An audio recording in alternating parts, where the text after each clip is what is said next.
Bonjour à tous, ici Pierre de Champion Podcast. On est avec Manon en intervieweuse. Salut. On interviewe aujourd'hui Prune Taride, qui est toulousaine, C'est ça, qui a plusieurs titres en jiu-jitsu, brésilien, ouais. en jiu-jitsu brésilien. Est-ce que tu peux te présenter, s'il te plaît, Prune? Alors, je m'appelle Prune Taride, je suis à mes 20 ans et j'arrive sur mes 21 ans.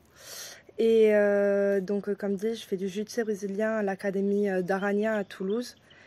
Et j'ai évolué dans ce milieu il y a quelques années au sein de la FFJDA et non la CFJJB. Sur la partie Newaza, où j'ai eu la possibilité de faire les France, les Europes et ces dernières années les championnats du monde 2021-2022, si je ne me trompe pas, sur les années. La saison dernière? Ouais, la saison dernière, c'est novembre dernier. 2021-22, ouais. Ouais. Alors nous, on s'y connaît pas énormément en jiu-jitsu brésilien ou traditionnel. Ouais, c'est pas du tout la même chose avec le traditionnel. Voilà, c'est ça, c'est que avec des recherches internet, j'ai eu du mal à voir vraiment la différence, à part l'origine. Parce que moi je suis pas une jiu-jitsu traditionnel, je connais pas, mais je sais qu'il y a aussi, je crois, il y a des coups portés, je crois, en jiu-jitsu traditionnel. Et le jeu, il est pas du tout le même en jiu-jitsu brésilien. Alors c'est bien plus proche du grappling dans la pratique. Et il y a un travail autour du sol qui est beaucoup plus développé. Et les techniques qui sont présentées sont pas les mêmes. La manière de combattre est pas les mêmes parce que les règles sont différentes. Donc la manière de combattre est totalement différente. Par exemple, le judo, on a un kimono aussi, mais les règles sont pas du tout les mêmes et donc change totalement la pratique du sport qui est un sport d'opposition. Donc là, on parle de la différence Ji et no Ji, avec ou sans kimono. Enfin, on parle aussi Jiu-jitsu par rapport, un peu en règle générale. Gi no Gi, c'est les mêmes règles. Ok. C'est juste qu'il n'y a pas le kimono. Donc ça change la pratique. Donc jusque-là, je connais. Toi aussi, peut-être, Manon. Visuellement, mais après, Et tu vois, là, je savais pas, tu vois, si tu faisais du brésilien ou pas brésilien. Enfin, ouais, moi je suis jiu-jitsu brésilien. et c'est ça qui est le plus développé en France? Je ne saurais pas dire par rapport au jiu-jitsu traditionnel. Enfin, moi j'y connais rien sur le jiu-jitsu traditionnel. Il y a des clubs à Toulouse où c'est... Ouais, il y en a. Ok, bon, il y a les deux. Mais Ok. après, c'est pas du tout le même milieu en fait, c'est pas du tout le même sport. Donc Ok. c'est comme demander la différence entre karaté et la boxe, quoi. À ce point? Ouais. D'accord, ok. C'est juste le mot jujitsu qui est le même. En fait, le jujitsu, c'est une dérive. C'est plus proche du judo que du. Le jujitsu brésilien, c'est plus proche du judo que du jujitsu traditionnel. D'accord. Ok, tu nous apprends quelque chose. Ok, ça marche. Dans un premier temps, on peut parler de toi, de ton palmarès, donc en JJB. Ouais. Donc tu as entre 20 et 21. Ouais, c'est ça. Et tu as déjà pas mal de titres. Est-ce que tu peux nous en parler? De mon parcours. Alors, tu as commencé à quel âge?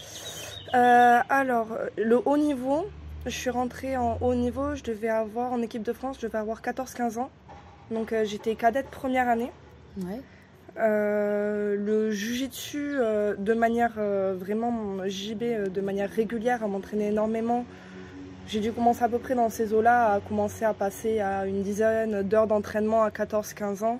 Et puis après, elles ont augmenté jusqu'à au moins 25 heures, 20-25 heures maintenant, voire plus quand j'ai le temps. Donc à 14-15 ans, ouais, j'ai commencé le haut niveau et l'équipe de France et les grosses compètes. Et en fait, ça s'enchaîne très très vite. Quand on rentre dans le rouage, ça va extrêmement vite. On fait les France, après on a les championnats d'Europe qui arrivent, on a les premiers stages à l'INSEP. Après, on nous envoie en fonction des résultats sur les mondes, s'ils ont bien sûr les financements. Après, tu reprends la saison l'année d'après, tu refais les France. C'est un rouage qui va très très vite en fait. Donc là, ça me fait penser que des fois je te croise à la salle d'entraînement, ouais. Mais que tu es souvent occupé, que tu t'entraînes, que tu es avec un coach ou un autre, ou que tu fais du physique. Enfin, en fait, on s'est déjà croisé, mais tu t'entraînais. Ouais. Et c'est logique par rapport à ce que tu es en train de dire. Il faut que aussi je m'organise pour m'entraîner pas mal avec les cours et tout. Donc souvent quand je suis à la salle, c'est sur mon temps libre, donc je fais le maximum que je peux. Alors souvent à côté, je fais la prépa physique muscu avec Damien. Et sinon, des fois je roule. Ouais, à TFT. À TFT. Et sinon, je roule. Qui est aussi la salle de Arania Kids, Ouais, c'est ça? c'est la salle d'Arania Kids Ok, avec ok. qui l'année prochaine je reprends les cours des enfants et avec lesquels on a pas mal de bons projets pour les années qui suivent donc On va pouvoir en parler. Donc là, c'est ton épisode. ouais. Donc on a prévu de parler de toi, de tes compétitions, de ton ou tes clubs, enfin de Arania Ouais, Toulouse et de Arania Kids. Et après, bon, moi personnellement, j'ai plein de petites questions ok, jiu-jitsu super. brésilien ou self-défense ou arts martiaux, Ouais, ok. parce qu'il y a peut-être plusieurs façons de voir la discipline. Ouais, et moi par rapport à beaucoup, alors j'ai 15 ans de judo dans les pattes, Ok, donc parce que moi j'ai commencé donc le judo à 4 ans, et c'est pour ça qu'en fait je combats sur la FFJDA. C'est que en fait la FFJDA ils ont une partie Newaza et Jiu-Jitsu sur laquelle c'est bien de se développer quand on est jeune parce que les compétitions sont gratuites déjà. Et en fait, il y a beaucoup plus de monde et c'est toute ceinture mélangée. Donc c'est intéressant pour prendre de l'expérience d'aller sur ces circuits. Et moi, faisant du judo depuis très jeune, j'ai continué sur le circuit dans lequel j'étais, mais dans la spécialité Newaza après. Donc avec le JB. JB Newaza, c'est la même chose. C'est juste les règles qui sont un peu différentes et les fédés se disputent un peu le terme. C'est comme avec la FFL, la alors, Fédération de lutte. il y a jiu-jitsu brésilien, il y a jiu-jitsu Newaza, t'as dit, c'est ça? Ouais, Newaza, en fait, c'est juste le mot japonais pour dire sol. D'accord, C'est le ok, combat au sol en japonais, en fait. ok, ça marche. Donc c'est à peu près la même chose. Donc c'est vrai que j'ai une vision du sport qui est pas forcément la même que quelqu'un qui a fait que du JB pendant longtemps et qui n'a jamais fait de judo ou quelqu'un qui a fait de la lutte et qui s'est mis après au JJB parce que j'ai ce côté de travail debout qui a été très développé quand Ok. j'étais un peu plus jeune. Tu commences le judo à 4 ans Parce que mon père m'a mis sur le tatami. Ouais. Ton père est prof ou ton père Ouais. Ouais. Ouais, mon père est entraîneur et je lui dois beaucoup pour m'avoir poussé et encouragé toujours, même quand c'était dur, Ouais. d'avoir su même me secouer quand il le faut. Te driver. Pour que, ouais. Et on a déjà un peu parlé de Damien Tarid. Tu sais qu'on était avec Jennifer pour l'épisode 4, donc il est sophrologue.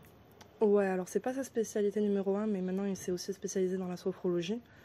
Et il est préparateur physique. Moi, c'est lui qui me suit depuis des années. Et à mes premiers titres de championne de France, c'est celui qui me faisait la prépa. Comme pour mon dernier titre de championne du monde, il m'a fait la prépa. Donc vraiment, je lui dois quand même beaucoup dans ce que j'ai pu faire, de la manière dont il m'a boosté, secoué, fait avancer. Il a apporté beaucoup, en tout cas pour ma carrière, il a apporté beaucoup. Ouais. Et on a pu voir qu'il a été très utile aussi à Jennifer. Ouais. Donc elle était enceinte, ça a bloqué un peu. Enfin, elle nous avait raconté ça, que ça bloquait pour l'accouchement et il a débloqué ça en une séance. Mais non, très très bon coach. Et du coup, Prune, pour revenir sur toi, Ouais. moi ce que j'ai vu, c'est 2 titres de championne du monde. Ouais. En U20, c'est ça? U21, ouais. En En moins fait, de c'est junior, 21 ans? moins de 21 ans. Ok. Dans les catégories juniors, dans les autres sports. Mais tu as aussi eu 2 médailles d'argent en Europe? Ouais, qui sont U21 et U18. Ok. Donc quand j'étais un peu plus jeune. Et en fait là j'attaque on va dire vraiment le parcours senior quoi. Donc c'est la partie un peu difficile, c'est reprendre tout à zéro, tout retravailler parce que le niveau il est pas le même entre junior et senior. Que ce soit techniquement, physiquement et comme je vous l'ai dit en plus dans la FFJDA, toutes les ceintures elles sont mélangées. Moi actuellement je suis violette, je peux tomber contre une ceinture noire dans ma catégorie. Donc c'est intéressant pour prendre du niveau mais par rapport à la CFJB, c'est pas pareil. C'est FJB, on est toutes ceintures de la même couleur mais ensemble. Ouais. Genre une violette va pas combattre avec une marron ou une noire, c'est qu'entre violettes. Donc ça change pas mal de choses, mais moi j'aime bien pour prendre de l'expérience et du niveau. Mais donc ça fait que passer chez les seniors, c'est tout recommencer on va dire à zéro un peu pour moi et devoir refaire une place dans le milieu, m'entraîner aussi pour accéder à ce niveau parce que la concurrence en face de moi quand même elle est présente et les personnes là qui sont en tête de la catégorie elles tiennent bien leur place quand même donc si je veux les détrôner il faut que je me booste encore plus pour arriver à ce niveau senior, quoi. C'est quoi? C'est des femmes qui ont 20, 30, En JJB, plus? l'âge peut varier énormément. Souvent en senior, en la FFJDA, ça varie entre 20, 30 ans, 25. Laurence, elle a 40 ans. Et Là, elle on est. parle Alors, de Laurence Fouillard. ouais, Laurence Fouillard. Cousin. Ouais. Ok. Ouais, elle a à peu près la quarantaine. Et elle a été sur deux circuits. Jusqu'à là, elle a arrêté l'année dernière, je crois, le circuit FFJDA. Et elle a été sur ce circuit pendant des années. Et elle a été à la tête du circuit France, Europe et même mondiaux pendant des années à la quarantaine. Et c'est un sport dans lequel tu peux te développer quand même jusqu'à un certain âge. Après, si on prend sur d'autres fédérations, ouais, en règle générale, on est en ces eaux-là, on est entre 20, 30 ans, des fois un peu plus. Mais donc, il y en a qui ont une expérience énorme, Ok. une dizaine d'années, des fois de plus que toi. Oui, oui. Donc, c'est pas évident d'arriver jeune Ouais, après, et inexpérimenté, alors, enfin, relativement inexpérimenté. c'est ça, relativement inexpérimenté. Je pense que j'ai une expérience. C'est pour ça que je suis partie aux États-Unis. C'était pour préparer ce passage à l'âge senior. Oui. Donc, San Diego? Ouais, Tu San parles Diego, de... je suis allée m'entraîner chez Atos. Et j'ai fait ce choix aussi de vivre cette expérience, de m'entraîner dans un des plus gros clubs au monde. Et Expérience me de préparer. combien Je suis partie 3 mois. Ok. Ouais. Je suis partie 3 mois. C'était un peu en mode entraînement intensif Ouais. pendant 3 mois. Tous les jours, entraînement. Ouais, matin, soir et muscu le midi. Ouais. Donc, mais j'ai Un adoré. beau focus, ouais. C'était une expérience dingue avec des rencontres incroyables. J'espère pouvoir y retourner parce que ce club est vraiment super. Il y a le côté très famille pour un club quand même de cette taille. Et les entraînements, c'était passionnant. Et c'est pour ça que je suis partie surtout pour me préparer à ce niveau senior qui, je sais, va être rude. Mais disons que là, c'était ma première année. J'allais pas faire de médaille sur une première année senior. Je préfère utiliser ce temps pour évoluer et me perfectionner pour rentrer dans ce nouveau monde, quoi. Et il y a un savoir-faire aux États-Unis, en JJB? En fait, le JJB, ça vient du Brésil. Le Brésil, c'est à oui. côté. Et beaucoup, en fait, ils montent aux États-Unis. Et surtout sur la côte, les Mendes, ils sont à LA. Les frères Mendes, qui ont quand même un très très gros club qui s'appelle AOG. Donc, ils ont un très très gros club, les Mendes. Et Atos, qui est donc géré par Galbao, c'est un autre des très gros clubs qu'il y a dans cette zone. Et en fait, il y a beaucoup de personnes qui sont parties du Brésil, qui sont allées aux États-Unis. Et il y a énormément de grosses compètes. Les PAN, elles se font là-bas. Donc les PAN, ce sont les gros championnats du monde par l'IBJJF. Donc c'est encore une autre fédération. Mais ça coûte un peu pépette. Mais les grosses compétitions, elles sont faites là-bas. Et le gros niveau, il est là-bas. Certains des meilleurs combattants actuellement s'entraînent aux États-Unis. Plutôt là-bas qu'en Europe, c'est ça? En Europe, on a très très bons combattants, mais je pourrais pas dire que l'un ou l'autre, mais il y a quand même de gros clubs aux États-Unis, plus marqués qu'en France. Alors il y a de très très bons clubs un peu partout, mais c'est vrai qu'il y a une richesse aux États-Unis qui est assez marquée. En fait, on voit une compétition quand il n'y a pas de Brésiliens ni de personnes qui viennent des États-Unis, le niveau il n'est pas le même. En soi, il y a une différence quand même marquée. Ok. Donc, je connais pas les frères Mendes, je connais un peu les Gracier quand même. Ouais. Eux, ils sont à Londres. D'accord. J'ai fait le stage avec Yann Cabral, qui Ouais. l'a fait cette année à TFT. Donc, je vois à ton sourire que tu le connais un Ouais, peu. je le connais bien, Yann. Tu l'as croisé de temps en temps? Je vais souvent m'entraîner chez lui à Barcelone. Ok. Après, moi, je suis à Aranya depuis que je suis toute petite. Donc, le club, je l'ai vu un peu évoluer au début dans mes yeux d'enfant et après dans mes yeux adhérente au club et de compétitrice. Et donc, Yann, on s'est croisés plusieurs fois. Je vais avec grand plaisir m'entraîner chez lui. Il a un jeu que j'adore. Et c'est comme avec Eric.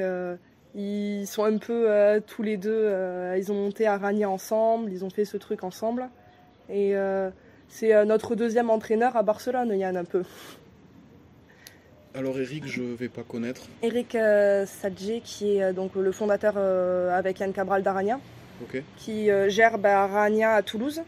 qui est l'entraîneur. Il y a plusieurs entraîneurs. Il y a aussi Dany que tu dois voir à TFT, qui est aussi un de nos entraîneurs. Oui. Il y a un autre petit monde, d'autres ceintures noires qui gèrent ça. Mais donc c'est Eric avec Yann Cabral qui ont commencé à créer Arania et mettre ça en place. Et après, Yann il est parti à Barcelone et a monté son académie à Barcelone. Sachant qu'avant ça, il était à l'UFC, il faisait du combat, Ouais. Après, il a ce passé-là, quoi. Il a a ce goûté passé, au MMA et... Après, moi, je suis vraiment plus sur la partie... je le connais plus sur la partie JJB que MMA. Je ne l'ai pas trop connu à cette période MMA, Yann. Il a fait le TUF, non? Télé-réalité du MMA, je crois. Il en a fait un peu. J'en ai aucune idée. J'ai vu des images comme ça ouais. où... ça, il y en a qui te répondront bien mieux que moi au club. Okay. Moi, j'étais petite à cette période. Hein. Oui, puis... je devais être pitchoun. Hein. J'ai vu des extraits d'extraits. Enfin, j'ai vu des tout petits trucs. Je devais être pitchoun, moi, à cette période. Et pour toi, le jiu-jitsu, c'est quoi? C'est une self-défense, un sport de combat ou un art martial? Je te demande ça parce que j'ai un bouquin dans ma bibliothèque de jiu-jitsu brésilien et il y a écrit self-défense dessus. Oula, tu me poses une colle. Sport de combat, c'est un sport de combat, oui. C'est un art martial, oui. Et il y a de la self-défense, en fait, je pourrais pas te dire c'est l'un, c'est l'autre, c'est... Les trois, c'est une réponse possible. Ouais, c'est ça, en fait, je vois pas en quoi ça peut être de la self-défense. Tu t'apprends à te défendre avec le jiu-jitsu brésilien. Bon, alors c'est sûr que c'est rare que dans la rue, tu t'assoies par terre, mais... T'apprends à te défendre quand même avec les techniques de lutte, t'apprends à te défendre. C'est un art martial comme le judo ou comme et le karaté, c'est un art martial qui s'est développé. Et oui, c'est un sport de combat. C'est sport de contact, sport de combat comme la lutte. Donc je pourrais pas te dire une de ces réponses. Pour toi, c'est les trois ou c'est... Ouais, c'est un peu des trois. C'est... Moi, tu me demandes ce que c'est, je te dirais que c'est un sport de combat, un art martial, avant de te dire oui, c'est de la self-défense. Mais il y a beaucoup de gens qui l'apprennent comme de la self-défense. Alors, je te demande aussi ça parce qu'avec Manon, c'est connu au Krav Maga. Enfin, comme je te disais tout à l'heure, on fait du Krav Maga et moi, à côté, je fais du MMA. Et j'ai vu plein de points communs entre ce qu'on fait en Krav et les techniques qu'il y a dans le livre sur les frères Gracier. Si tu veux, je sors le livre, on regarde. Bouquin. Donc c'est deux frères Gracier dedans. Ouais. Il y a 120 techniques. Et ce qui m'a marqué aussi, c'est que je m'attendais à voir que des trucs à main nue. Et en fait, ils font des attaques et défenses avec les couteaux. Alors nous, on n'a pas du tout ça dans le jiu-jitsu brésilien. Si tu regardes la 63, il y a même un mec avec une chaise. Ah ouais. Il explique comment se défendre face à un agresseur qui tient une chaise. En vrai, je te dirais que, en tout cas, là, ce qu'il y a dans le bouquin, c'est pas représentatif de ce qu'est le jiu-jitsu brésilien, on va dire actuel. Il y a des choses qui viennent du jiu-jitsu brésilien, mais et après ça peut se faire, hein, mais ça se fait pas beaucoup en compète. Ce sont des choses qui se font pas forcément. Là, c'est plus un bouquin de self-défense avec un peu de jiu-jitsu qui est pris avec dedans. Un point de vue de jiu-jitsu, mais... Voilà, c'est la technique de la chaise. Ça ressemble plus à du judo. Mais aussi parce que le judo est quand même très lié au jiu-jitsu brésilien. Mais ça, je risque de me faire taper par Eric si je continue de le dire. Mais non, ça c'est plus de l'autodéfense et de la self-défense que du jiu-jitsu brésilien. Je trouve que c'est pas du tout représentatif de mon sport. Ouais. En jiu-jitsu brésilien, moi ce que j'apprécie, c'est surtout la richesse du jeu qu'il y a aussi avec le kimono et qui change aussi du judo.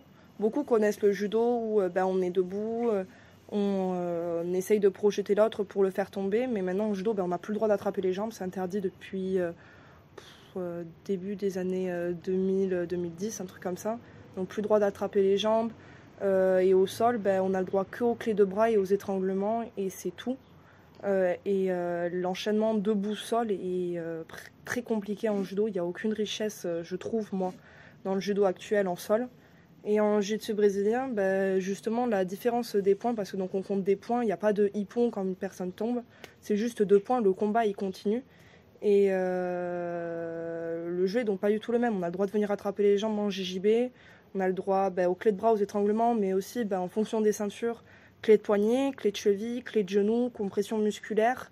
Donc ça change énormément de choses sur la manière de jouer et de s'adapter dans le jeu. Donc en tout cas, là, le bouquin de self-défense, c'est pas trop représentatif, surtout qu'en plus, sans le kimono, c'est plus du JJB, c'est plus du grappling, mais c'est plus du JJB. Et je pense que c'est pas trop représentatif de ce que tu as vu en grappling quand tu lis le bouquin.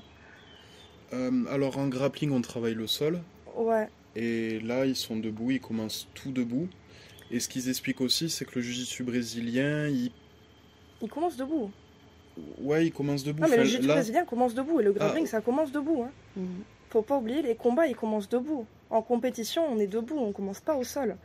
On commence les combats debout. À l'entraînement, on commence au sol pour des histoires de place, je pense, voilà, et pour d'autres facteurs. C'est ça, mais là, ce qu'ils disent, c'est que le jiu-jitsu brésilien, donc c'est notamment la famille Gracie, qui est pas forcément très costaud. Enfin, c'était notamment des garçons, on va dire des petits ou moyens gabarits, qui allaient lutter contre des mecs très très costauds.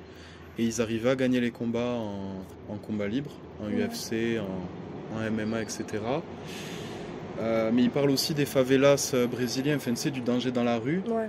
Et que c'est pour ça qu'ils ont développé des techniques pour faire face dans la rue aux problèmes. Ouais. Là, dans le bouquin, c'est plus des techniques de self-défense.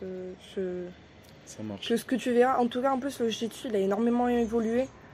Ok, oui, c'est logique. Enfin, ça a beaucoup évolué et on va avoir des jeux très différents. Par exemple, le jeu de la garde fermée. C'est quand on a une garde, on est assis sur les fesses et on tient une garde avec les jambes. Les jambes, ça s'appelle une garde.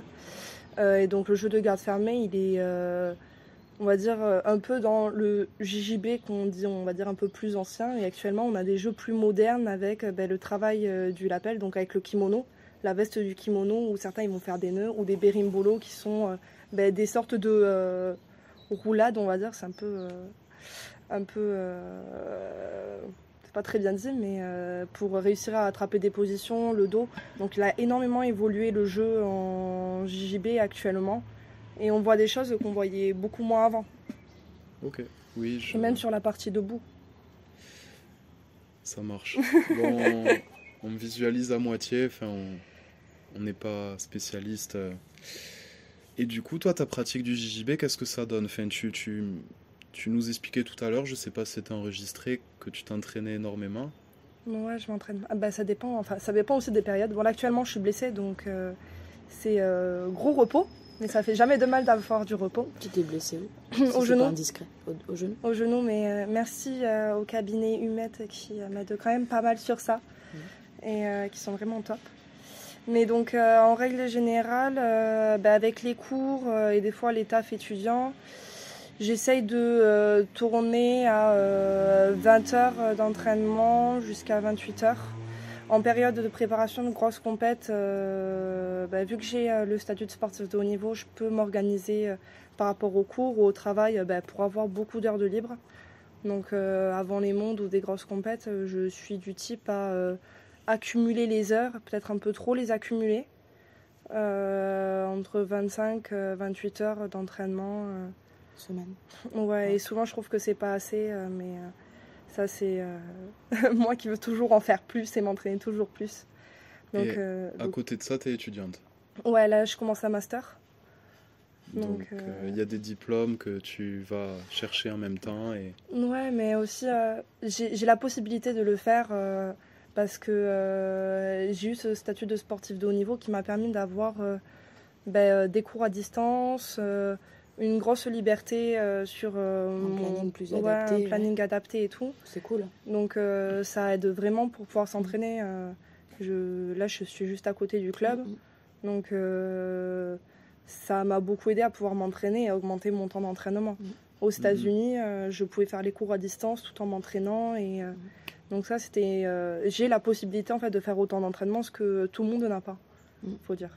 Oui, puis c'est normal que tu aies un statut particulier, ton quotidien c'est l'entraînement et Et ça permet d'aller chercher des médailles pour Toulouse, pour la France. Ouais, c'est ça. Ce qui passe en premier pour toi, c'est le jiu-jitsu ou c'est les cours? Tu te donnes le même temps pour prendre... Ça a dépendu des périodes. Disons qu'au lycée, le sport était primordial dans ma vie, même pendant la fac aussi, parce que j'ai la possibilité. Là, pendant mon master, j'essaye de prendre quand même pas mal de temps pour mes cours, mais en règle générale, j'ai toujours réussi à m'adapter. Ouais. Mais par exemple, pendant le Covid, ça a été plus important pour moi de savoir comment est-ce que je pouvais m'entraîner, plutôt de savoir comment j'allais suivre mes cours. Ouais. Mais je te dis, si je le passe avec une année de plus, sera pas... Le sport à haut niveau, ça ouvre des portes que les cours ne m'auraient jamais ouvert.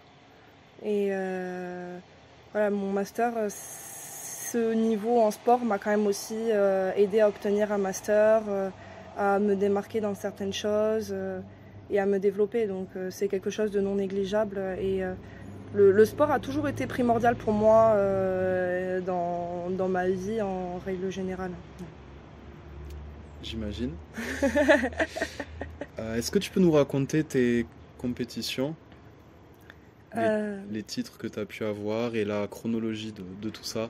Ouais, je peux te faire une petite chronologie. Donc je suis rentrée, on va dire, on va faire très rapide, on va pas casser les compètes avant, on va passer direct au championnat de France. Parce que, alors, championnat de France, il y a des compétitions de qualification qui sont souvent régionales et après, tu es qualifié pour les France. Et il y a une limite de participants, je crois, sur la FFJDA. Et donc, tu arrives aux France et tu fais ta compète. Et voilà. Donc, mon premier titre, ça a été mon titre de championne de France en cadette, qui m'a un peu lancée dans le milieu, mais beaucoup de doutes. Je ne croyais pas du tout en mes capacités à cette époque. Et c'était une période de beaucoup de doutes et tout. C'est l'arrivée dans ce monde. Tu t'es demandé comment tu avais fait pour te retrouver je me suis demandé comment je suis arrivée là. Ouais. J'avais un entraîneur en équipe de France qui croyait beaucoup en moi, qui m'a beaucoup soutenue et encouragée et qui m'a amenée donc après à mes premiers championnats d'Europe quelques temps plus tard. Donc là, c'était mes premiers championnats d'Europe en cadette où je faisais une médaille de bronze. Donc j'avais 15 ans. Et en fait, comme j'ai dit tout à l'heure, ça s'enchaîne assez vite. Chaque année, j'ai refait des championnats de France. Ça m'est arrivé de doubler quand je suis devenue junior en junior senior. Donc faire la compétition en junior, mais faire aussi les France en senior pour me préparer aussi au niveau qui allait arriver. Et après, j'ai eu les Europes, des derniers Europes en cadet où je fais deuxième. Et après, on a eu mes premiers championnats du monde. Premiers championnats du monde qui sont été en 2021, 2020, 2021. Il y a 2 ans, il y a 2 ou 3 ans. Ouais, il y a 2 ou 3 ans. J'avoue que la chronologie, je suis pas très très douée. Ouais, c'est pourtant ma propre vie, mais bon. Donc, c'était juste après le Covid. C'était juste après le Covid, donc c'était très bizarre. Ça se passait à Abu Dhabi. Donc ça, c'était cool. Petit voyage très sympa. Mais il y avait... C'est à Dubaï ? Non, c'est juste à côté de Dubaï. C'est la capitale des Émirats. Les Émirats mais c'est à côté de Dubaï, c'est pas loin. Et c'était la première grosse compétition. Donc je m'étais entraînée comme une dingue pour cette compétition. Et c'est là où j'ai eu aussi ce premier titre qui a changé beaucoup de choses pour moi. Je pense qu'avec ce titre, j'ai commencé à prendre une confiance en mes capacités, ce que je pouvais faire en GGB. Tu t'es sentie légitime à ce moment-là? J'ai commencé à avoir une forme de légitimité. Alors, pendant très longtemps, j'ai eu un sentiment d'usurper, de ne pas être à ma place, d'être usurpatrice. Pendant très longtemps, j'ai eu ce sentiment. Et en fait, les deuxièmes mondes que j'ai fait m'ont vraiment... ça m'a rassurée dans oui, j'ai ma place, je peux essayer de me faire une place dans ce milieu et d'évoluer. T'arrives pas championne du monde en ayant usurpé à chaque combat, quoi. Enfin, bien sûr, c'est pas possible. Bien sûr, mais il y avait ce sentiment qui existait à un moment. Mais mes premiers championnats du monde ont été quelque chose de très marquant parce qu'en plus le coach qui me suivait... donc, aux championnats du monde, ce sont les coachs Europe et Monde, sont les coachs d'équipe de France qui nous coachent. Donc, pas nos coachs habituels, parce que moi, c'est Damien qui me coach en compétition. C'est lui qui me suit, qui me coach, qui fait ma prépa et tout. Mais au Monde, ce sont nos coachs d'équipe de France. Et donc là, mon coach, ce jour-là, c'était mon entraîneur qui m'avait, on va dire, remarqué sur mes premières compétitions, m'avait sélectionné en équipe de France et qui m'avait suivi depuis que j'étais rentrée. Donc c'était quelque chose de vraiment très marquant, ces premières compètes. Et les dernières mondes, ça a été la compète très difficile. C'était vraiment... Il y a 2 compètes qui ont été difficiles pour moi. Il y a eu celle-là et mes championnats d'Europe juste avant ces mondes, que je perds sur une clé de cheville. Et après avoir gagné des premiers championnats du monde, perdre sur des championnats d'Europe, c'est un peu la douche froide, même si c'est la finale. Parce qu'à ce moment-là, tu rentres en catégorie senior, c'est ça? Non, toujours junior. Toujours junior. Non, là, je rentre en senior. Là, tu rentres en senior, ok. Alors, tu dis que tu perds le championnat d'Europe, mais tu as la médaille d'argent, on est d'accord? Ouais. T'as pas la première place que tu voulais, mais... En fait... Mais tu montres que t'es là, quand même. Ouais, c'est ça. Mais en fait, une finale, c'est pas pareil que... En fait, une deuxième place, c'est très différent d'une troisième place mentalement. En fait, la médaille d'argent... Tu l'as parce que tu as perdu un combat. La médaille de bronze, en fait, tu remontes sur des demi et tu as ta médaille de bronze parce que tu as gagné des combats pour arriver jusqu'à la médaille de bronze. Sur une victoire, tu finis sur une victoire, la médaille d'argent, tu finis sur une défaite. Et ça change beaucoup de choses dans ta manière peut-être de vivre ta compétition. La médaille de bronze, c'est la médaille pour laquelle tu as dû remonter, parce qu'en fait, il y a des repêchages. Et donc, tu as dû tout remonter pour aller chercher cette médaille. La médaille d'argent, pour moi, c'était la médaille que tu as laissé filer un peu entre tes doigts. Et alors, bien sûr, il y en a qui seront meilleurs que nous et tout, mais moi, ces Europes, c'est vraiment le sentiment que j'ai eu, c'est de l'avoir laissé filer parce que la fille, elle avait le même niveau que moi. Et j'ai fait une petite erreur d'inattention et je me suis fait péter la cheville. Mais ça a été un sentiment difficile et j'ai eu cette même peur à mes derniers championnats du monde de, pendant le combat, me dire, je me suis dit, je vais pas y arriver. Elle est super forte, je vais pas y arriver, je vais perdre cette médaille. Et une seconde après, me dire, mais qu'est-ce que tu dis n'importe quoi? Non, tu vas la chercher cette médaille, tu t'es entraînée comme une dingue. Et à un moment, j'ai vu la médaille partir et après, je l'ai vue revenir un peu. J'ai vraiment eu ce sentiment très marqué de... à un moment, j'ai senti que j'allais lâcher prise et je me dis, mais c'est n'importe quoi, tu peux pas... Et en plein combat, quand même, avoir un doute, ça fait assez peur. Mais au vu du résultat, c'était une compétition très très dure, c'est le championnat du monde, mais le résultat fait toujours plaisir. Parce que tu as fait plein de combats, enfin, tu commences à... Ouais. T'as l'habitude et... Ouais, j'ai fait beaucoup de compétitions. Donc oui, il y a le mental qui peut-être des fois peut travailler un peu trop, dans le mauvais sens, mais quand même, tu as l'habitude et... Ouais, c'est ça. Et tu t'es ressaisi en quelque sorte. Ouais, je me suis un peu... je me suis mis une petite baffe en plein combat. Après, j'étais dans une situation, quand j'ai lâché un peu, j'étais dans une situation pas très confortable, où j'étais un peu pliée en 4. Tu l'as revu, ton combat? Ouais, je l'ai re-regardé. Tu le revois en sachant ce que tu penses à ce moment-là? Ouais, si je mets la vidéo, je sais exactement à quel moment j'ai pensé ça. Et je sais exactement aussi le moment où... Il y a un moment en fait où j'ai vu une petite lumière... T'as le déclic de... Ouais, je ne l'ai pas regardé de suite le combat. En fait, c'est rare que je regarde mes combats de compétition. C'est très très rare. En règle générale, j'aime pas regarder... Alors les petites compètes que je fais et tout, l'entraînement, je regarde les combats parce que c'est pour me rectifier. Mais sur les grosses compètes, j'aime pas regarder mes combats. C'est quelque chose que j'aime pas faire forcément. Mais ce combat, il m'avait beaucoup marqué, donc je l'ai re-regardé... pour voir, comprendre ce qui s'était passé, pour l'analyser un peu plus. Mais c'est très rare que je regarde mes combats. C'est quelque chose de très très rare. Et pas forcément utile. C'est pas forcément comme ça que tu vas t'entraîner le mieux. Non, moi... Alors, les grosses compètes, je les regarde pas. Les petites compètes et les entraînements, j'aime bien les regarder pour voir les erreurs. Mais parce qu'en fait, sur les grosses compétitions... j'ai un jeu beaucoup plus fermé que le jeu que je peux avoir à l'entraînement ou sur des plus petites compétitions. Parce que c'est un jeu où je fais quelque chose que je contrôle, que je sais faire correctement pour être dans quelque chose. En fait, c'est pas sur les championnats du monde que je vais développer mon jeu. C'est pas là qu'on apprend de nouvelles techniques, voilà. Donc je trouve que mes combats sont moins intéressants pour mon développement, des fois en compétition, que des fois les combats que je peux faire à l'entraînement.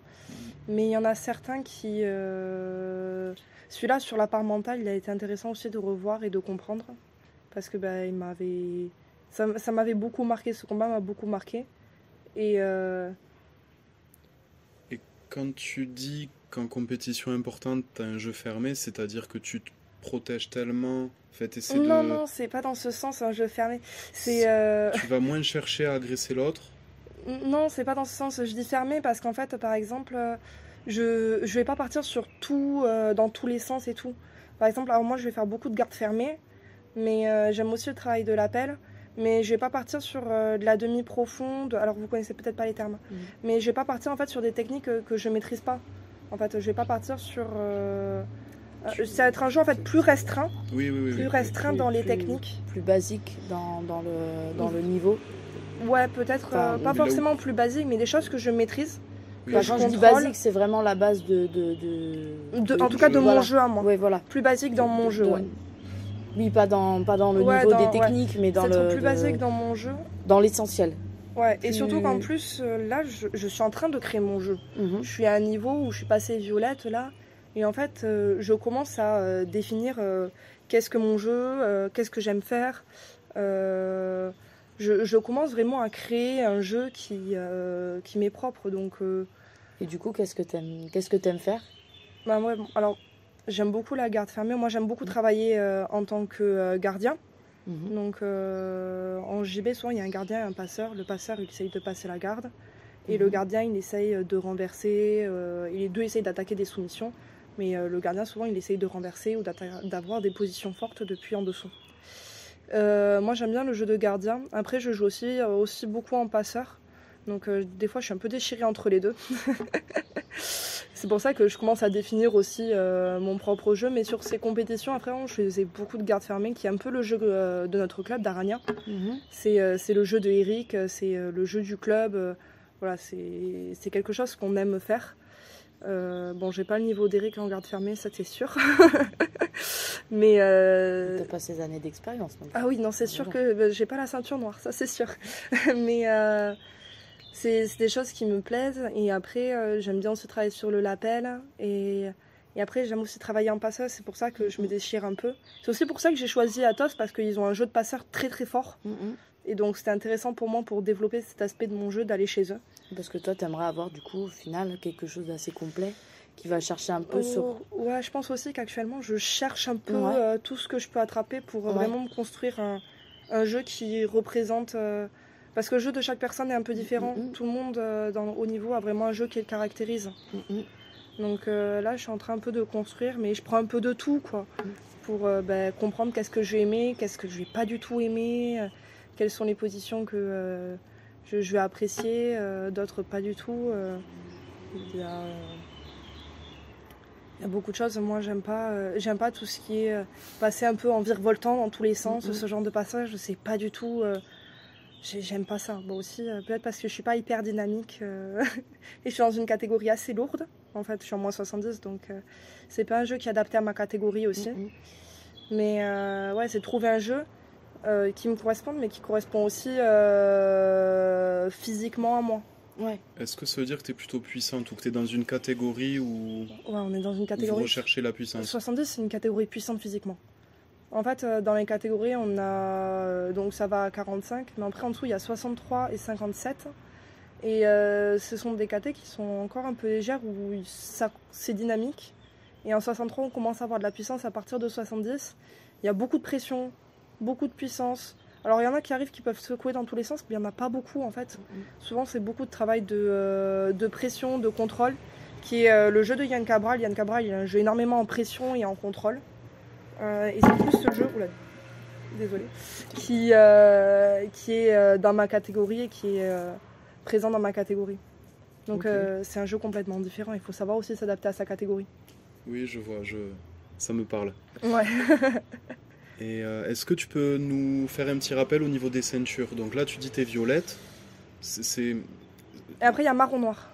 Donc on commence blanc, après il y a quoi? Il y a jaune. Alors, en fait, ça dépend. En adulte, tu commences blanc, après il y a bleu, violette, marron, noir. Tu passes pas tes ceintures comme en judo ou peut-être en karaté. En fait, c'est pas tous les ans. C'est pas tous les ans, en fait, c'est ton entraîneur qui décide quand il te donne sa ceinture. S'il décide pendant 5 ans de pas te la donner, tu l'as pas pendant 5 ans.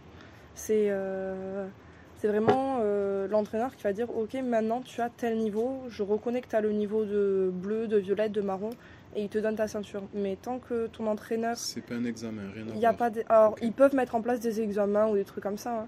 Okay. Ils peuvent pour vraiment voir ton niveau. Mais en règle générale, non, il n'y a pas vraiment un examen officiel fait par la fédération pour ta ceinture. Et chez les enfants, ça peut être pareil. Tu peux aller t'entraîner le lundi comme ça, et l'entraîneur te dit, bon, ben voilà. Ouais, ça peut arriver un peu n'importe quand qui te la donne. Okay. Alors souvent, nous, on a des remises de grade, on a un jour de remise de grade quand même qu'on fait parce que c'est sympa. De manière solennelle. Ouais, il y a beaucoup de clubs qui font ça parce que c'est plus solennel et c'est sympa. Mais ça arrive qu'ils nous la donnent n'importe quand. Qui disent, bon, allez, là, il a le niveau, je lui donne la ceinture, et voilà. Donc là, t'es violette, il reste encore plusieurs grades pour arriver à la noire. Est-ce que c'est un objectif, la ceinture noire? Mon objectif, c'est de l'avoir avant 25 ans. Ça, c'est mon objectif. Si je l'ai avant 25 ans et que je commence les combats en ceinture noire à 25 ans, je pense que j'aurai de quoi pouvoir évoluer en ceinture noire jusqu'à au moins 30 ans, une trentaine d'années. Donc, mon objectif, c'est 25 ans ceinture noire. Ça serait super sympa. Mais je pense que c'est possible. Je pense que c'est accessible. 2 ans marron, 2 ans violette, 2 ans marron. Je pense que ça se fait. Si je continue en tout cas sur ma lignée, et mes entraîneurs ils pensent aussi, c'est complètement faisable. Et puis tu apprends à travers les compétitions, enfin ça... Ouais. Oui. Ah ouais, les compétitions, et c'est pour ça que j'encourage énormément les jeunes qu'on coach à aller faire de la compète. Alors c'est compliqué parce que c'est cher la compétition. Mais la compète, ça aide. Alors, c'est bien d'en faire. Chez les petits, c'est pas forcément le plus important, mais quand on commence à avoir 14, 15 ans, c'est bien d'en faire pour aussi se développer dans son propre sport. Même si on n'est pas un gros compétiteur, ça aide dans son propre sport à se découvrir aussi. On apprend énormément de choses à travers la compète. Donc, moi, j'encourage énormément les jeunes à en faire, et moi, ça m'apporte énormément la compétition. Puis maintenant, je trouve que c'est bien de se challenger, d'aller se confronter aussi aux autres, parce que tant qu'on reste soit sur le tatami avec les copains d'entraînement, il n'y a pas réellement de mesure. Mais c'est bien aussi d'aller apprendre dans l'échec, d'aller apprendre dans la confrontation. Ouais, c'est intéressant et ça permet d'apprendre beaucoup de choses sur soi, la compétition. Et ton focus, il est sur la compète. Et ensuite, si tu as les ceintures qui viennent, c'est tant mieux. Ouais. Mais tu te focalises sur les échéances. Ouais, plus que sur la ceinture. Après, là, mon envie première, c'est surtout de développer mon jeu et de me développer en tant que pratiquante de jiu-jitsu brésilien plus que compétitrice. Senior. Ouais, en fait, disons que là, je suis arrivée à un stade où j'ai envie de vraiment me développer et développer mon propre jeu. Parce que les titres, j'en ai eu, et là, actuellement, c'est pas ce que je recherche de faire d'autres titres. J'ai envie de continuer à évoluer dans mon sport. Et si je continue à évoluer et à développer mon jeu, les titres, ils viendront avec. Et moi, je pars comme ça. Là, l'objectif, c'est d'évoluer et de faire évoluer mon jeu. Et je pense que les titres, ils viendront avec cette évolution. Mais je pars pas sur le titre va faire évoluer mon jeu. C'est pas avoir un titre de champion qui va faire que mon niveau va évoluer. C'est parce que mon niveau a évolué que j'ai fait un titre de champion. Ça marche. Donc là, on peut peut-être faire une transition et parler d'Aranya. Ouais, moi j'en ai déjà parlé un peu beaucoup. Donc on peut parler du club en général et ensuite on parle des enfants, de la section Kids. Tu nous dis ce que tu veux, tu nous racontes ce que tu veux sur ton club, sur les dédicaces. Si je raconte ce que je veux, il y en aurait tellement à faire. Mais donc je vous ai un peu raconté que Aranya, ça a été créé par Eric et Yann, tous les deux. Et donc moi j'appartiens à Arania France, Arania Toulouse, c'est parce que c'est le Insta. À Arania Toulouse, donc géré par Eric depuis un petit moment maintenant. Et qu'est-ce que... Il y a quoi? Il y a Toulouse, il y a Barcelone, il y en a plein. Il y a Auxonne qui est en train de s'ouvrir. Ah, je pourrais t'en faire beaucoup des Arania. Tu veux vraiment que je te fasse une liste? C'est quoi? C'est le sud de la France ou c'est un peu partout? Il y en a partout, on en a même en Chine. Ok, c'est international. Ouais, en fait, Arania, okay. C'est devenu une filiale, en fait. Et donc, les personnes peuvent adhérer à la filiale Arania maintenant. Il y a des araignées partout? Ouais, on est un peu partout en France. Après, on a notre club à Trèbes qui est juste à côté, mais on en a aussi à Lyon. À Paris, on n'en a pas encore. Mais ouais, on en a en Chine, je crois qu'il y en a un en Algérie, mais je suis pas sûre à 100%. Je crois que j'en ai même vu un vers la Russie. Ouais, on en a partout. Les araignées, ça se déplace. Mais non, le club a beaucoup évolué et ça s'est vraiment dispatché un peu partout. Alors en Espagne aussi, ça s'est beaucoup dispatché, mais la toile a grandi un peu. C'est un bon terme. Et avec des jeux en plus différents dans chaque académie. Le jeu qu'on développe à Toulouse, c'est pas le même jeu qui est développé à Barcelone. Et ça, c'est super parce que c'est cool parce qu'on peut aller voir aussi sur les autres académies. Moi, j'aime bien me déplacer un peu ailleurs. Ça fait toujours plaisir pour faire des échanges avec d'autres personnes de Arania. Mais donc, ouais, maintenant, on a plein de petits clubs. Bon, moi, je suis surtout ici à Toulouse. Et en plus, il n'y a pas beaucoup de clubs. Enfin, il y a quelques-uns. Il y a 3 clubs de JJB à Toulouse. Les concurrents, tu parles des concurrents? Non, c'est pas des concurrents. Non, je dis pas ça dans le sens péjoratif, c'est juste qu'il y a plusieurs clubs. Ouais, il y a d'autres teams. Il y a celle de Laurence. Ouais, il y a celle de Laurence. Oui. Et après, il y a celle de Mourad, mais Mourad, c'est un peu une araignée, quoi. Mourad, il était chez nous et maintenant, il a monté son propre club. Mais en fait, les clubs ici à Toulouse, ils se retrouvent quand même pas mal. Là, ils ont organisé une journée d'entraînement ensemble. Là, il y a quelques jours, il y a Olivier Mako qui est venu faire une intervention. Les gens des autres clubs ont pu venir à Arania pour cette intervention. Et il y a les tapis ouverts après les open mat. Ça fait que d'autres personnes d'autres clubs peuvent aussi venir. Donc, il y a quand même un échange entre les autres clubs à Toulouse, ceux d'Arania. Il y a un bon état d'esprit. Ouais, il y a un échange qui a commencé à se développer de plus en plus. Et ce serait cool qu'avec les kids, on puisse faire pareil. Mais voilà, il y a des échanges qui se font et tout. Et en plus, là, à Arania, on commence à avoir beaucoup de ceintures noires. Donc ça, c'est vraiment sympa. Et qui ont des jeux vraiment différents les uns des autres. Eric, il a un jeu, comme j'ai dit, beaucoup sur la garde fermée. Dany, il a un jeu totalement différent qui est beaucoup plus proche du grappling. Et là, en plus, on a les cours qui ont ouvert cette année spécialisés sur la garde demi-profonde avec Kaloum et Anthony.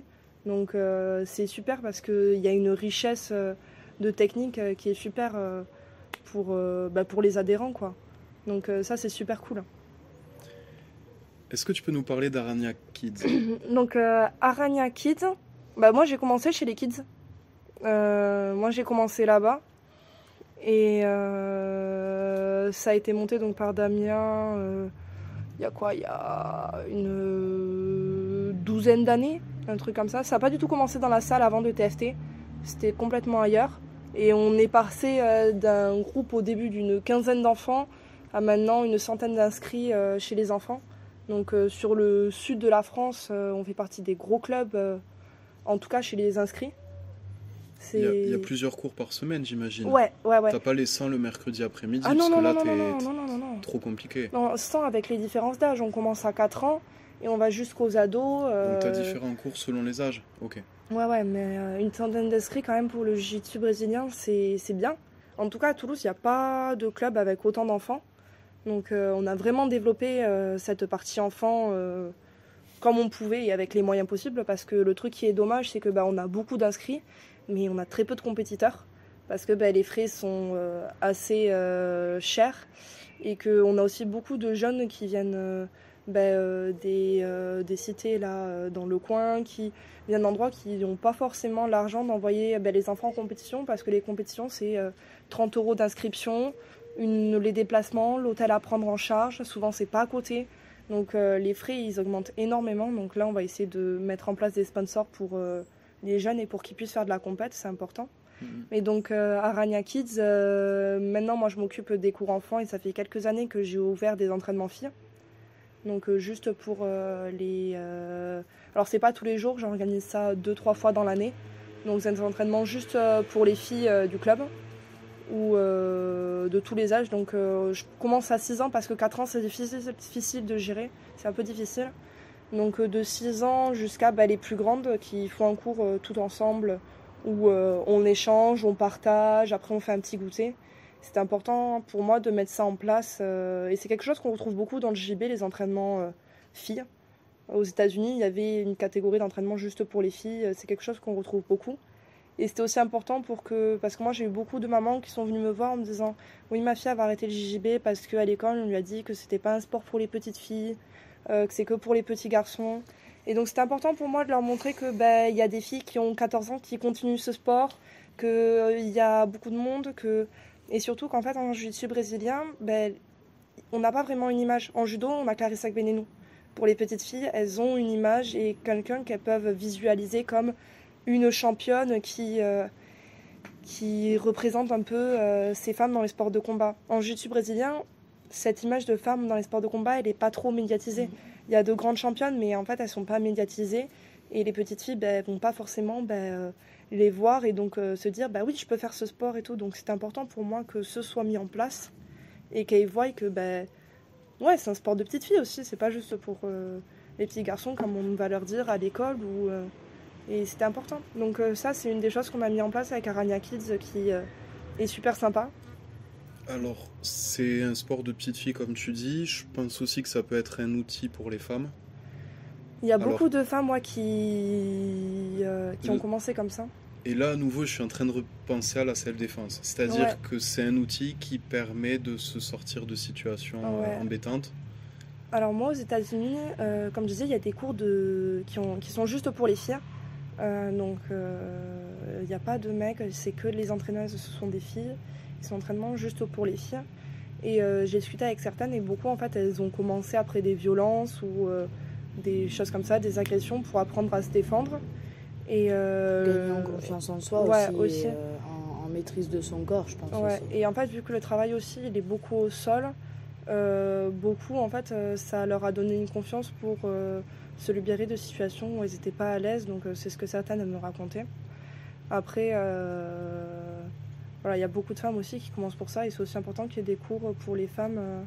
Parce que c'est comme pour le MMA aussi, dans les sports de combat, on ne peut pas tout le temps être à l'aise avec les autres. La mixité, notamment. La mixité, ouais. Ça doit être choisi peut-être. C'est-à-dire, il faut choisir d'aller à un entraînement commun. Après, tu peux choisir de t'entraîner qu'avec des filles ou qu'avec les mecs à l'entraînement, bien sûr. Mais c'est sûr que pour une femme qui a vécu des violences sexuelles, des agressions, c'est peut-être pas le sport de combat la première chose vers laquelle elle va se tourner parce qu'il y a un contact physique qui est très présent. Et plus qu'en boxe ou d'autres choses. En boxe, il y a des coups. En jiu-jitsu brésilien, tu passes la journée à faire un câlin à la personne, quoi. Donc, on en parlait avec Jennifer, on parlait justement de ce rapport au corps qui, quand on a subi des violences sexuelles ou physiques, il y a un besoin de se réapproprier son corps. Et c'est vrai que, comme tu dis, la proximité que peuvent avoir les sports de lutte, le jiu-jitsu ou le grappling, il faut pouvoir l'appréhender. Ouais. Et après, ça c'est propre à chaque personne. Hein. C'est un choix qu'il faut faire. C'est pour ça que c'est bien aussi qu'il y ait des cours. Par exemple, c'est bien que certains cours de débutants, et pour appréhender le sport, qu'il y ait des entraînements, des petits open mat juste pour les filles, pour qu'elles appréhendent le sport, peut-être d'abord avec d'autres filles, et après qu'elles aillent sur une mixité, où ça peut être intéressant. C'est des choses qui se font beaucoup après. C'est vraiment, ça se fait beaucoup. Là, il y a Valérie qui a ouvert les open mat féminins, et elles ont ouvert aussi à la salle à côté. J'allais te demander, mais oui, parfait. Val, elle a commencé à la salle d'Arania à ouvrir les open mat féminins il y a un peu plus d'1 an maintenant. Et après, ils ont ouvert à TFT les open mat mélangés, tous les dimanches, je crois. Quand tu dis mélangé, ça reste féminin. Non, quand je dis mélangé en pratique. MMA et JJB, les filles. C'est la pratique qui est mixte. Mais c'est toujours, juste filles. Donc là, il y a du MMA et du JJB sur les open mat féminins. Ouais, sur ceux qui sont faits à TFT, ouais, sur ceux d'Arania, c'est juste JJB. Après, moi, j'avoue que j'ai pas eu la possibilité d'y aller parce que j'étais trop occupée. Parce qu'ils ont commencé, j'étais pas en France et quand je suis rentrée, j'ai pas eu trop le temps, malheureusement. Mais donc, ça a été fait avec Matou aussi. Elles ont mis ça toutes les deux. Et c'est une bonne initiative à mettre en place qui fait plaisir aussi pour que certaines découvrent aussi les sports de combat sans appréhender. Moi, la première fois que je suis venue à TFT pour faire un peu de MMA, parce qu'au début, je voulais un peu découvrir et tout, j'avoue que je me suis pas sentie de suite à l'aise, en fait. Parce que même si je suis habituée à la proximité, il y a quand même, enfin, genre beaucoup de monde, je les connaissais pas. Et il y avait quand même cette proximité au début qui m'a un peu aussi fait bugger une première fois. Puis après, ça allait et j'ai vite compris que le MMA, c'était pas pour moi. Tu parles de quelle proximité ? La proximité physique. Hein. Parce que tu connais quand même au JJB la proximité physique, enfin, tu sais ce que c'est de... c'est pas la même quand quelqu'un a un kimono et quand quelqu'un est en débardeur t-shirt, même au nogi, les premières fois, ça m'a un peu fait bugger. Parce que rouler dans la transpi de quelqu'un que tu connais pas, c'est pas la chose la plus agréable au monde la première fois. Faut dire la vérité.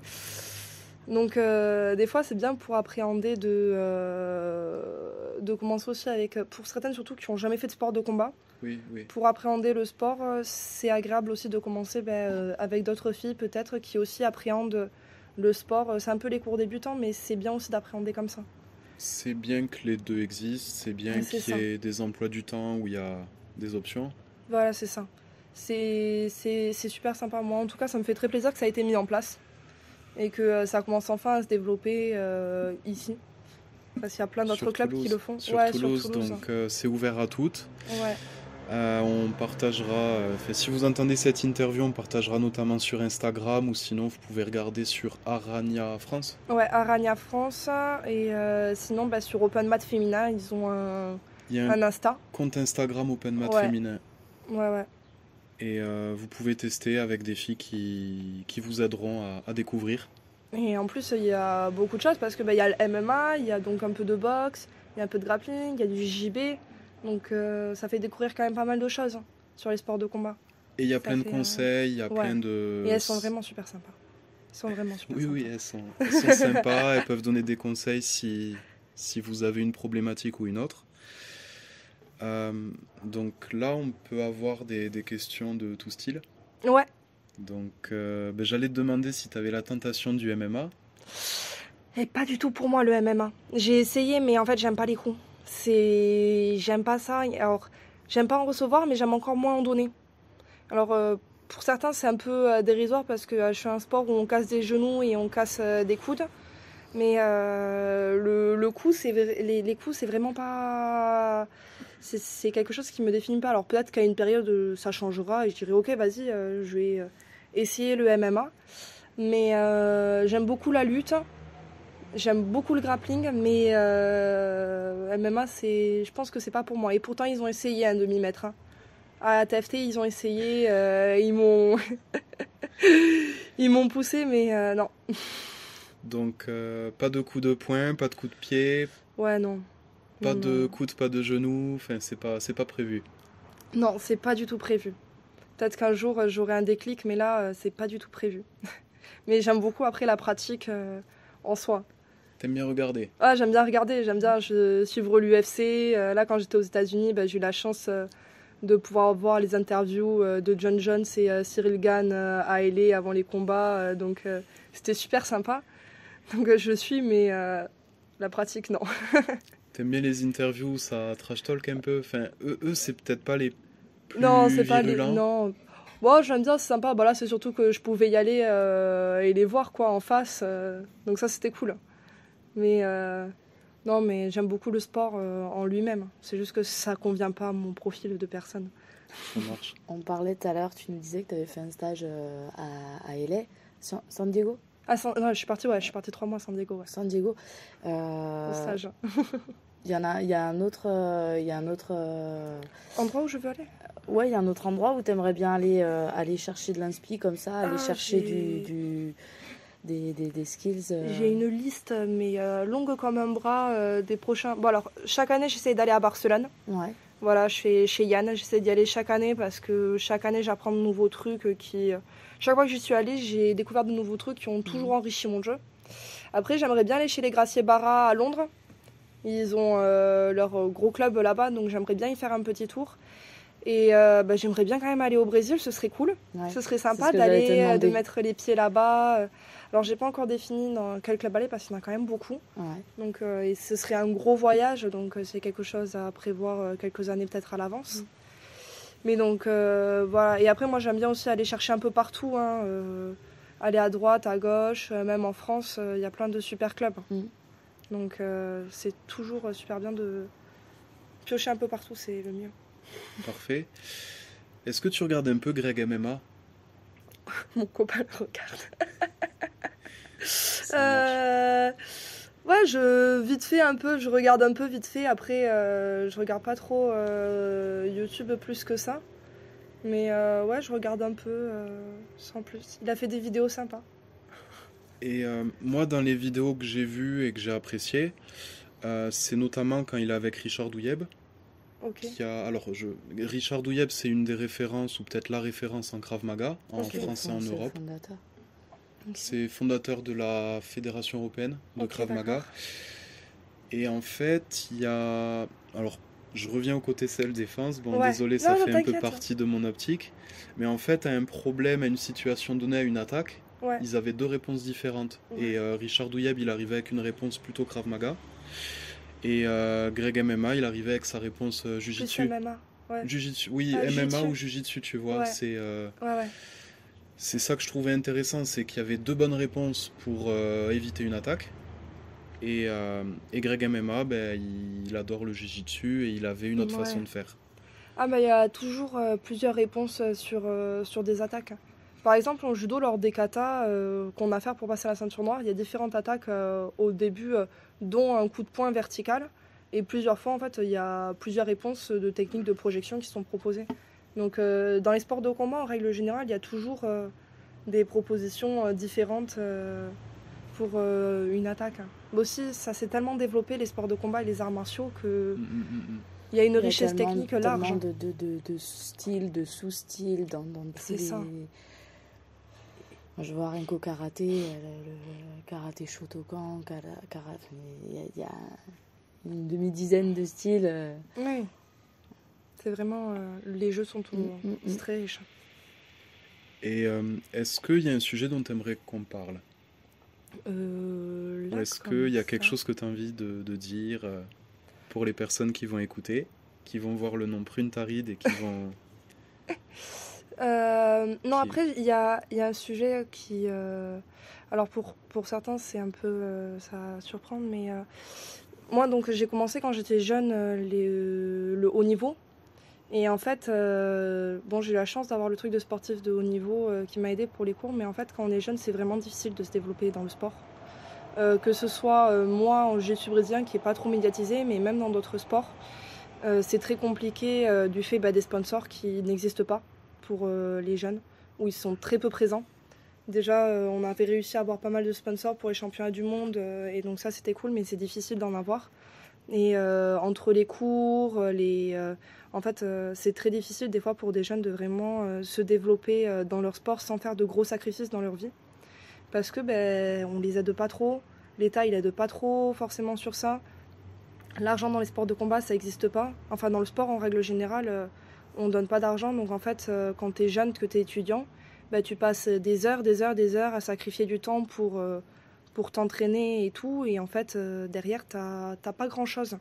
T'as alors des portes qui s'ouvrent qui sont super, et c'est un grand plaisir d'avoir autant de portes qui s'ouvrent, mais tu galères pendant un long moment. Il y a beaucoup de jeunes alors qui étaient en équipe de France avec moi qui avaient le problème parce que il fallait avancer les stages des fois sur l'argent, même si on était remboursé, des fois il fallait avancer, et donc on se retrouve dans le rouge à la fin du mois pour faire des compètes, pour pouvoir nous entraîner correctement, pour évoluer, mais cet argent on le revoit jamais. C'est énormément d'investissement, et quand tu es étudiant, que tu gagnes pas forcément un salaire correct, c'est très difficile de se développer, et surtout quand les sponsors sont peu présents. Parce que quand tu es junior, t'as pas encore un niveau de senior, t'es pas autant médiatisé, t'es pas autant mis en avant. Et donc les sponsors, ça les intéresse pas forcément. Sauf si tu as un Insta qui déboîte avec énormément d'abonnés. Mais ça veut dire que tu t'es déplacé, que tu as fait beaucoup de compètes, que les gens t'ont vu, et c'est aussi beaucoup d'argent dépensé. Donc c'est dommage pour les jeunes compétiteurs. Le message est passé et on le ressent en fait. On le ressent avec toi ou avec d'autres sports, d'autres personnes qu'on a pu rencontrer.